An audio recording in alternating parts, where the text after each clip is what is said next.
Hello everyone, in this video I'm going to discuss estimation of parameters or the confidence interval. First, let us have the objectives for this video. At the end of this video, where you are expected or it is expected that you can identify the length of the confidence interval, compute for the length of the confidence interval, compute for the appropriate or inappropriate sample size using the length of the confidence interval, and then you have to solve problems involving sample size. So what is estimation? Estimation is an area of inferential statistics concerned with trying to determine the true value of the population parameter.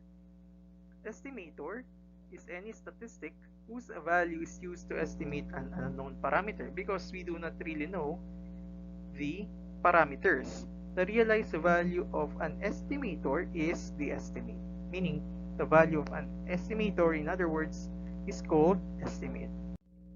Point estimate. What is point estimate?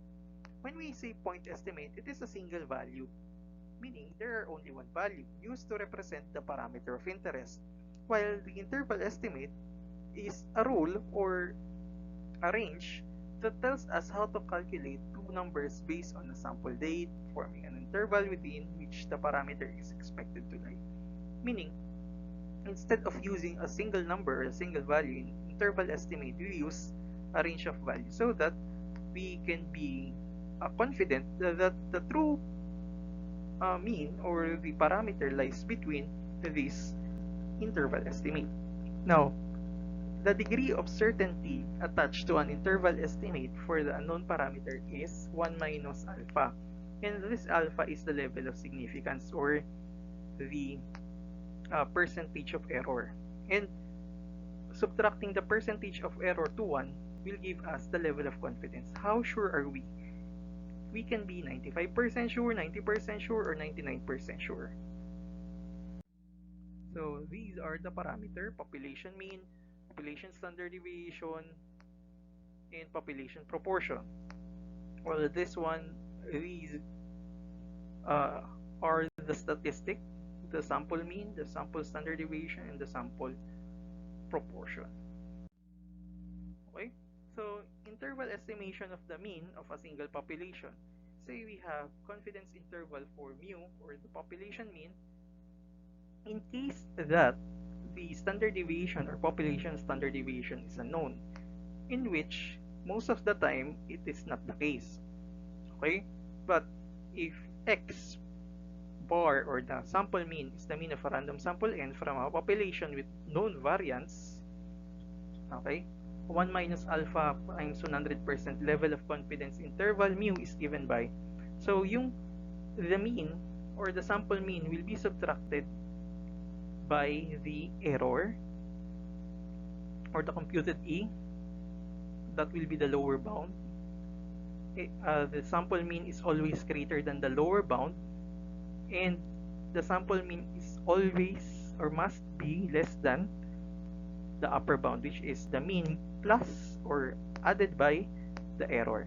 Now, how to compute for the error in case that the sample size is greater than or equal to 30? The error is computed this way: E equals the critical value of Z given the level of confidence or level of significance multiplied by the standard deviation or population standard deviation divided by square root of the sample size. The margin of error, okay, as I have said, Z here is the critical value, sigma is the population standard deviation, and n is the sample size. And how to determine the level of or the critical value given the level of confidence? Say we have the level of confidence as 90% or 10% level of significance, our Z will be 1.645. If in case the level of significance is 0.05, the level of confidence will be 95%, and the critical value of Z will be 1.96. And if in case the level of significance is 0.01, the level of confidence is 99%, and the critical value will be 2.576. Okay, how to compute for the length of confidence interval? There are two ways. The first one is to subtract the upper limit by the lower limit. Well, the second one is to multiply the error by 2. Now, let us take a look at the first example. A random sample of 46 scores from the examination of ABM learners is taken and it gives a sample mean of 78 with 0.82 margin of error having a 90% level of confidence. So we are going to answer some questions. First, what is the upper limit and what is the lower limit? Since it is the sample mean and the error is given, or the E, upper limit will be 78, which is the sample mean, plus 0.82, which is the error. So that will be 78.82. And for the lower limit, we have sample mean minus the error, or 78 minus 0.82, and that will give us 77.18. Okay, so what is the confidence interval or the interval estimate in the statement? So that will be 77.18, or shall I say, the true mean lies between 77.18 and 78.82. We can also rewrite it this way. Okay, how are we going to conclude? We can be 95 or 90% confident, okay, that the population mean scores of ABM learners lies between 77.18 and 78.82. And that will be all for the first part of our video.